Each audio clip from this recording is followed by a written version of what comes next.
Sir आप कह रहे हैं कि आरजेडी को उल्टा टांग दिए हैं, आप कह रहे हैं कि आरजेडी को उल्टा टांग दिए हैं, जबकि तेजस्वी कह रहे हैं कि उपचुनाव में ही नहीं 25 में भी हम जीतेंगे और गरीबों की सरकार बनाएंगे। मेरे भाई, बेलागंज में 35 साल से अपराधियों ने अपना कब्जा किया हुआ है। जो आपराधिक प्रवृत्ति के लोग हैं, जो राजनीति करते हैं, अपराध जिनका मुख्य पेशा है, उन लोगों ने बेलागंज को कब्जा किया हुआ है। और जिन मुसलमानों की ताकत से वो ये कर पा रहे थे, जिस रस्सी का इस्तेमाल करके वो लोग ये ताकत बनाए हुए थे, वो रस्सी जनसुराज ने काट दी है और उसी रस्सी को लगाकर उनको उल्टा टांगा है। और तीसरे नंबर पर रहेगी आरजेडी, आप नोट करके रख लीजिए। आप ये भी कह रहे हैं कि किसी को वोट दे दीजिए लेकिन नीतीश को नहीं दीजिए, इसका वजह? अरे भाई, नीतीश से ज़्यादा धोखा किसने दिया है? मान लीजिए कि आपको तो पता है कि सुरेंद्र यादव गलत है, सुरेंद्र यादव के आप खिलाफ खड़े हैं, लेकिन नीतीश कुमार का तो पता नहीं है कि वो आदमी तो अपने लिए किसी को बेचने को तैयार है। कल सुरेंद्र यादव को मंत्री किसने बनाया था? नीतीश कुमार ने बनाया था। आज जमीन का सर्वे करके जमीन घर घर झगड़ा लगाने का काम कौन कर रहा है? नीतीश कुमार कर रहे हैं। स्मार्ट मीटर लगाकर गरीब का घर में अंधेरा कौन कर रहा है? नीतीश कुमार कर रहे हैं। जो पूरा भ्रष्टाचार फैला हुआ है, किसके राज में फैला हुआ है? नीतीश के राज में फैला हुआ है। तो नीतीश को वोट अपने समाज के साथ धोखा है, बिहार के साथ धोखा है, बिहार के बच्चों के भविष्य के साथ धोखा है। सर, बलुआ में आपकी पार्टी का झंडा फाड़ा गया है, तरारी विधानसभा क्षेत्र का, भोजपुर में। अरे भाई, झंडा फाड़ना, किसी का झंडा फाड़ दो, झंडा फाड़ना दिखा रहा है कि आप कितने विचलित हैं।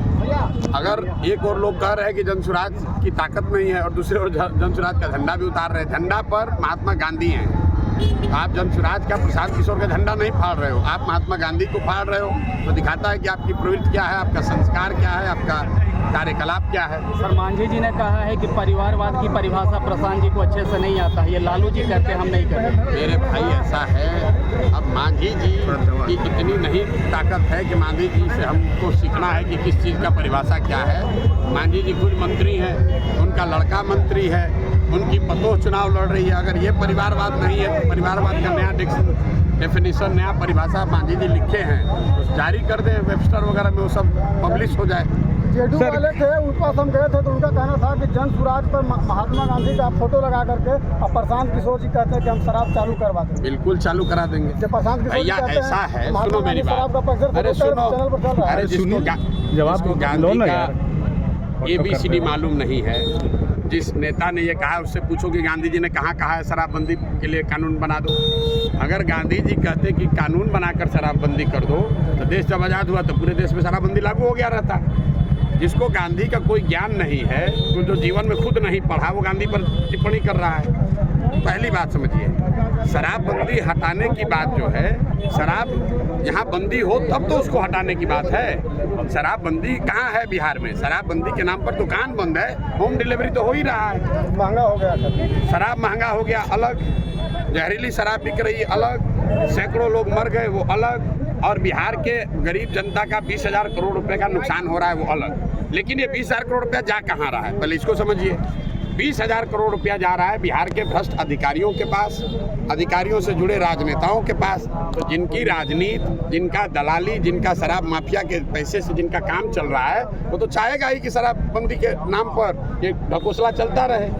कहाँ पर शराबबंदी है? हर गांव में तो शराब बिक रहा है। सर, केंद्रीय मंत्री गिरिराज सिंह कहे हैं कि राहुल गांधी देश में गृह युद्ध करना चाहते हैं। तो भैया, गिरिराज जी केंद्रीय मंत्री हैं, राहुल गांधी विपक्ष के नेता, उन दोनों से बतियाइए, हमको उसमें क्या बोलना। सर, सवाल ये है कि सुरेंद्र यादव कह रहे हैं कि तीसरा नेत्र खोलेंगे, त्रिनेत्र खोलेंगे। देखिए, एक दिनकर, महाकवि दिनकर ने एक वाक्य कहा है, जब विनाश मनुष्य पर छाता है, विवेक पहले मर जाता है। त्रिनेत्रधारी हम लोग के लिए महादेव शंकर हैं। कोई व्यक्ति का तीसरा नेत्र नहीं हो सकता है।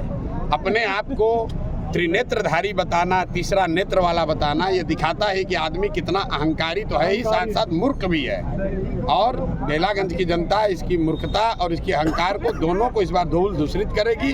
और आप देखेंगे कि पानी पीने को नहीं मिलेगा इस चुनाव के बाद। इतने बेचारे व्याकुल हैं कुछ। अब उस आदमी को देखिए, 2 दिन पहले उसने बयान दिया कि जो अमजद साहब हैं वो हमारे बेटे के दूसरे अब्बा हैं। जरा उनका जरा सोच देखिए।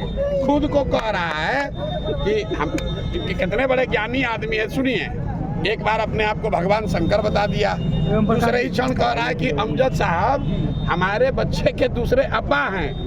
तो भाई ये आदमी का मानसिक संतुलन हार को देखकर गड़बड़ा गया है और कुछ अनाप शनाप बोले जा रहा है। चलिए।